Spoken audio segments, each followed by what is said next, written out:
मध्य प्रदेश सरकार द्वारा पिछले कई महीनों से वेतन न दिए जाने से नाराज आशा कार्यकर्ताओं ने आज राजधानी भोपाल स्थित जेपी अस्पताल में व्यापक आंदोलन शुरू कर दिया है। आशा कार्यकर्ताओं का कहना है कि वे पिछले कई महीनों से वेतन न मिलने से परेशान हैं और इसी वजह से उन्हें यह कठोर कदम उठाने को मजबूर होना पड़ रहा है। आंदोलनरत आशा कार्यकर्ताओं का आरोप है कि अधिकारी उन्हें वेतन के लिए लगातार बैंक के चक्कर कटवा रहे हैं। जब भी वे वेतन को लेकर अधिकारियों से बात करती हैं तो उन्हें बताया जाता है कि वेतन उनके अकाउंट में भेज दिया गया है, लेकिन जब वे बैंक जाकर अपना अकाउंट चेक करती हैं तो उन्हें वहां वेतन नहीं मिलता। हमारी मांग ये है कि हमारी 3 महीने से पेमेंट नहीं हुई है। 3 महीने से पेमेंट हमारी पूरी आशाओं का 1 रुपया भी नहीं आया है और जब हम यहाँ पे आते हैं तो हमें बोला जाता है कि हमने पैसा आपका डाल दिया है, बैंक में पहुँच गया है। अब बैंक में पैसा कब पहुँचा है, वहाँ से कैसे आ रहा है, अभी तक हमारे अकाउंट में पैसा नहीं आया। हम लोग बहुत मजबूर होकर यहाँ पे आए क्योंकि अब हम लोग की स्थिति इतनी खराब हो गई कि जो आशाएं किराए से ले रही हैं उनके मकान खाली करने की नौबत आ गई। कुछ आशाओं के घर में जिनके पति नहीं है, जो बेवा है या तलाकशुदा है, अपने बच्चे पाल रही हैं, 3 महीने से पेमेंट नहीं आने का मतलब समझ सकते हैं आप। हमारे पास 3 महीने से 1 रुपया नहीं आ रहा है, जिसकी वजह से हम लोग बहुत परेशान हैं और हमें कहीं से भी कोई ऐसा जवाब नहीं मिल रहा है जिससे हमें ये संतुष्टि हो जाए या ये सुकून हो जाए कि हाँ अब हमारी पेमेंट इस दिन आ जाएगी। जब हम यहाँ आते हैं तो पहले हम NRHM भी गए हैं, NRHM भीड़ लेके नहीं गए हैं, मैं सिर्फ गई थी और कमर गए थे।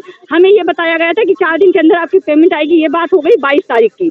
22 तारीख से अभी तक में कितने 2 तारीख हो गई, लेकिन वो 4 दिन पूरे नहीं हुए। वहाँ डाटा दिखा दिया गया, दुनिया के फॉर्मेट दिखाते। भाई हम तो मजदूर इंसान है ना, हम तो आशाएं हैं, छोटे स्तर पे काम कर रहे हैं, तो हमें क्यों दिखाए जाते हैं दुनिया के डाटा। हमारी तो जो 2000 पेमेंट बनी था आप हमारे अकाउंट में डाल दीजिए, आप हमें टाइम बता दीजिए, लेकिन हमारी पेमेंट हमेशा आधी अधूरी आती है और अभी 3 महीने से तो बिल्कुल बोल कर दी गई है।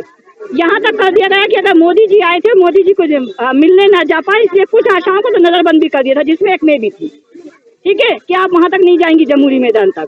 ये सब हमारे साथ क्यों हो रहा है? या तो फिर डिपार्टमेंट, आशा डिपार्टमेंट हटा दीजिए, हम लोग मजदूरी कर लेंगे, हमें रोज 300 रुपये मिल जाएंगे। बनाकर हमारी रीढ़ की हड्डी तोड़ने तुले हुए। आज हमें सच बताएं तो आज हम इतने जगह भटक चुके हैं, लेकिन हमें कहीं से भी ये पक्की जवाब नहीं मिल पा रहा है सर कि हमें पैसा आपका कहाँ है।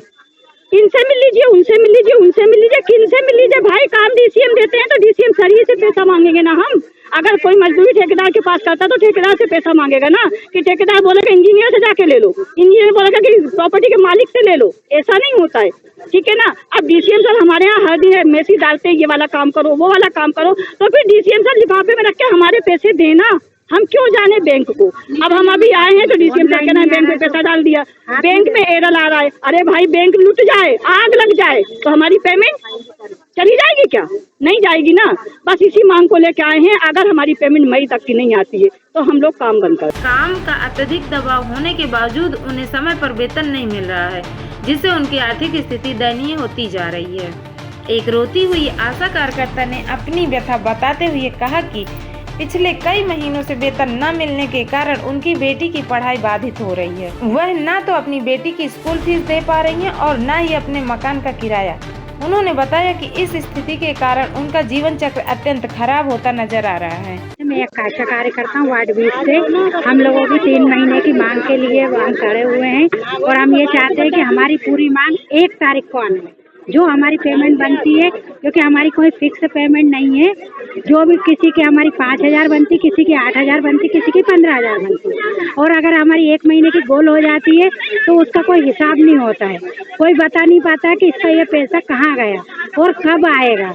और हर डिपार्टमेंट में क्लोजिंग होता है, मार्च महीने में क्लोजिंग होता है, लेकिन हमारे डिपार्टमेंट में कोई क्लोजिंग नहीं होता। लगे हमें कि साल भर में पेमेंट जो रुक गया, कहीं रुका है, वो हमें मार्च में एंडिंग में मिल जाए, हम खुश हो जाए, दिवाली मना ले, होली मना ले, लेकिन ऐसा कुछ नहीं होता। हमारे पूरे त्यौहार ऐसे निकल जाते। 3-3 महीने हो गए, हमें ईद निकल गई, बाकी त्यौहार निकल गए, लेकिन हम लोगों का पेमेंट नहीं आया।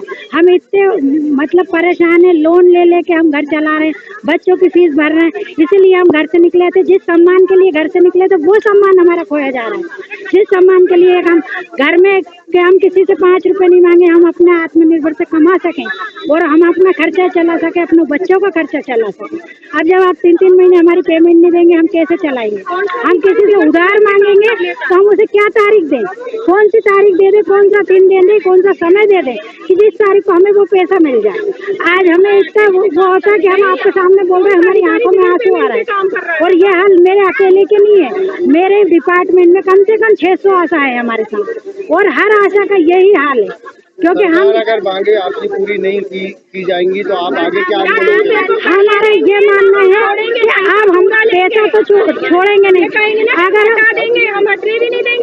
हम भी नहीं देंगे, हम अगर कहीं मजदूरी करने भी जाते हैं तो वहाँ से ठेकेदार से भी पैसे लेके आते हैं। ऐसा ही हम NRHM में कब तक ये प्रदर्शन चलेगा? जब तक कि हमारा पैसा नहीं आए। अब हम हर रोज 2 घंटे रोज बैठेंगे, 2 घंटे रोज हर भाषाएं बैठेंगी, और जब तक हमारा पूरा पैसा मई तक का नहीं आए तब तक बैठेंगे, एक आशाएं बैठेंगे।